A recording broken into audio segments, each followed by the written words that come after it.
लोग कैसे हैं? हम आशा करते हैं कि आप लोग अच्छे एवं शानदार होंगे। तो चलिए आज बिहार गवर्नमेंट की एक वैकेंसी के बारे में चर्चा करते हैं, जो बिहार एसएससी के थ्रू आया है और इस पोस्ट का नाम है कार्यालय परिचारी।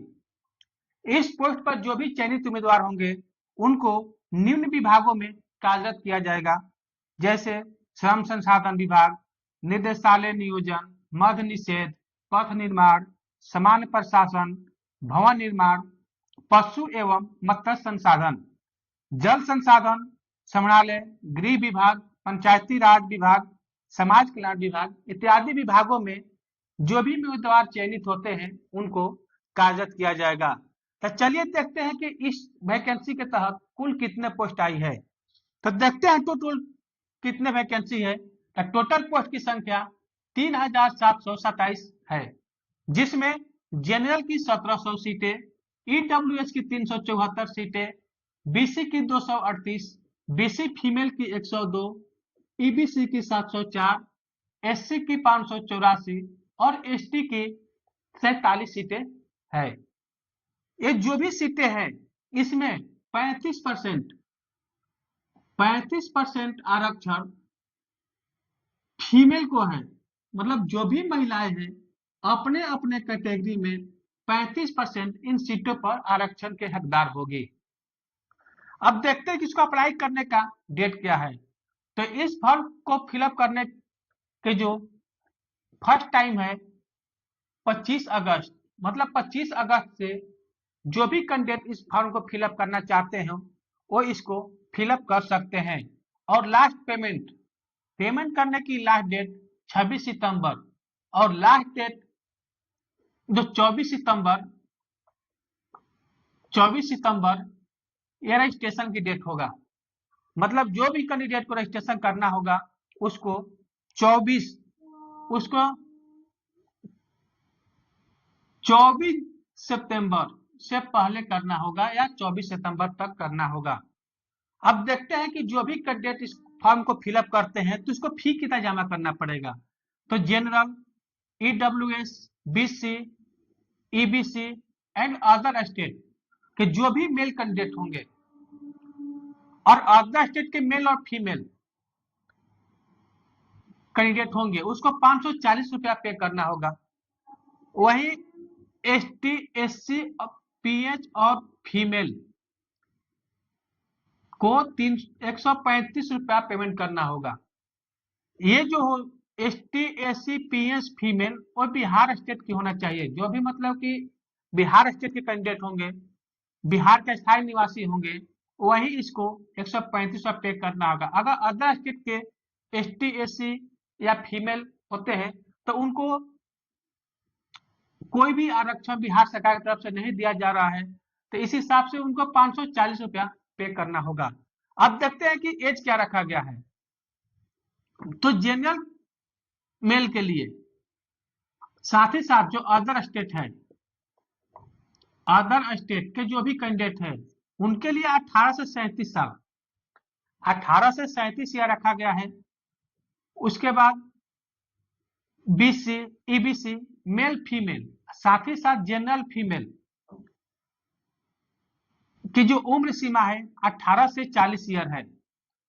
वहीं एसटी, एससी के मेल फीमेल जो भी कैंडिडेट होंगे उसकी उम्र सीमा 18 से 42 ईयर्स है। और ये जो एज की गणना की जाएगी 1 अगस्त 2025 से की जाएगी। मतलब कि 1 अगस्त 2025 को जो भी कैंडिडेट इस फॉर्म को फिलअप करना चाहता है तो उसकी उम्र सीमा न्यूनतम 18 साल होना चाहिए और 1 अगस्त 2025 तक उसकी उम्र सीमा अगर अधिकतम देखा जाए तो जिस कैटेगरी में है उससे अधिक नहीं होना चाहिए। अब देखा जाए इसका क्वालिफिकेशन क्या है, तो इसका क्वालिफिकेशन 10th पास है। इसका मतलब ये हुआ कि जो भी कैंडिडेट 10वीं पास कर चुके हैं अगर वो इस फॉर्म को फिलअप करना चाहते हैं तो फिलअप कर सकते हैं। अब देखते हैं कि सिलेक्शन प्रोसेस क्या है। तो इसमें सिलेक्शन के लिए सबसे पहले तो प्री एग्जाम लिया जाएगा। सबसे पहले प्री एग्जाम लिया जाएगा। लेकिन बिहार कर्मचारी चयन आयोग परीक्षा संचालन नियमावली 2010 में 2010 के अनुसार 2010 के अनुसार ये बताया गया है कि यदि टोटल फॉर्म फिलअप करने वाले कैंडिडेट की संख्या 40,000 से अगर अधिक होती है तो उस स्थिति में मेंस एग्जाम लिया जाएगा। तो इसमें जाहिर सी बात है कि बिहार की कोई फॉर्म निकले और उसमें 40,000 से अधिक फॉर्म न फिलअप किया जाए, यह हो नहीं सकता। तो अतः इस प्रकार देखा जाए तो इसमें मेंस एग्जाम भी होगा। तो अब देखते हैं कि प्री के बाद जब मेंस एग्जाम होगा तो मेंस में कितने कैंडिडेट को बुलाया जाएगा। तो मेंस में टोटल 5 टाइम, मतलब जितनी भी वैकेंसी है उसकी 5 गुना कैंडिडेट को बुलाया जाएगा। तो अभी वैकेंसी कितना है, 3,727 है। इसका 5 गुने कैंडिडेट को मेंस एग्जाम के लिए बुलाया जाएगा। अब देखते हैं कि इस पोस्ट पर कार्यरत होने के बाद जो भी कैंडिडेट चयनित होंगे उसकी सैलरी क्या मिलने वाली है।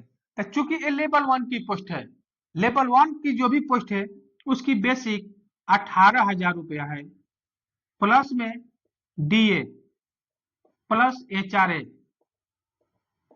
प्लस बिहार गवर्नमेंट तरफ से जो भी सुविधाएं मिलेगी वो मिलेगी। तो अभी के हिसाब से देखा जाए तो डीए 55% मिल रहा है और एचआरए तो जगह के अनुसार मिलेगा। शहरी क्षेत्र है तो उसका एचआरए ज्यादा होगा, ग्रामीण क्षेत्र होगा तो कम होगा।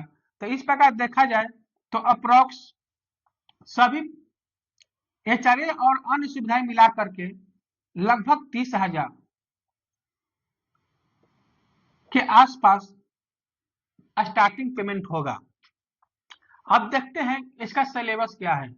तो सिलेबस में सामान्य ज्ञान, गणित, हिंदी। सामान्य ज्ञान से टोटल 40 क्वेश्चन, गणित से 30 क्वेश्चन, हिंदी से 30 क्वेश्चन पूछा जाएगा। यानी कि जो टोटल क्वेश्चन होगा 100 क्वेश्चन और सभी क्वेश्चन 4 मार्क्स के होंगे।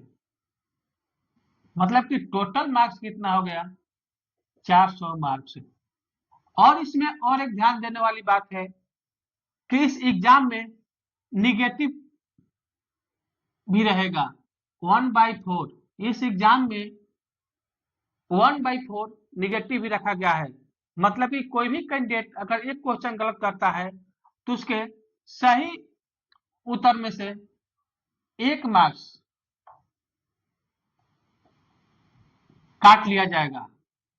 अब देखते हैं कि इसमें डॉक्यूमेंट क्या क्या लगेगा। जिसको भी फॉर्म फिलअप करना होगा तो डॉक्यूमेंट क्या लगेगा।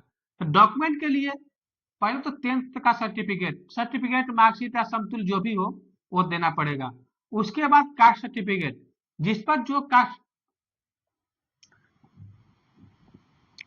सर्टिफिकेट जिस पर जो लागू होगा वो जमा करेंगे। ईडब्ल्यूएस वाले ईडब्ल्यूएस का जमा करेंगे, एनसीएल, एसटी, एससी और ईबीसी वाले ईबीसी का। जनरल कैटेगरी से जो भी होंगे उनको ये देना जरूरी नहीं है। अस्थायी निवास प्रमाण पत्र, अस्थायी निवास प्रमाण पत्र भी एक देना जरूरी है। अगर कोई भी कैंडिडेट फॉर्म फिलअप करते समय अगर अस्थायी निवास प्रमाण पत्र नहीं देता है तो उसको बिहार का निवासी नहीं माना जाएगा।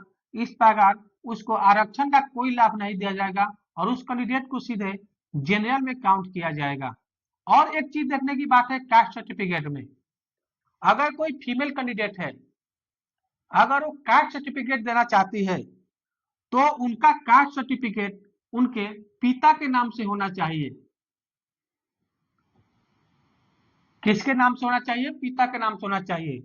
अगर वो अपने पति के नाम से कास्ट सर्टिफिकेट जमा करती है तो उस स्थिति में उसे कोई भी आरक्षण नहीं दिया जाएगा। जो भी लेडीज को मिलने वाले आरक्षण है फीमेल को वो नहीं दिया जाएगा। अच्छा, यहाँ जो भी फीमेल कैंडिडेट है उसको ये यहाँ ध्यान देना जरूरी है कि यदि उनका भी कास्ट सर्टिफिकेट नहीं बना है या जिसका बन भी गया है तो पहले ये चेक कर ले कि वो पिता के नाम से बना है कि नहीं बना है। अगर जिसका पिता के नाम से है तो ठीक है और जिसका अभी बनवाना है तो जितने भी फीमेल कैंडिडेट हैं अपने पिता के नाम से कास्ट सर्टिफिकेट बनवा लें। उसके बाद स्वतंत्रता सेनानी जिसके लिए लागू होगा वो प्रमाण पत्र इसका देंगे। दिव्यांगता संबंधी प्रमाण पत्र जिसके लिए लागू होगा, जो दिव्यांग होंगे वही जमा करेंगे।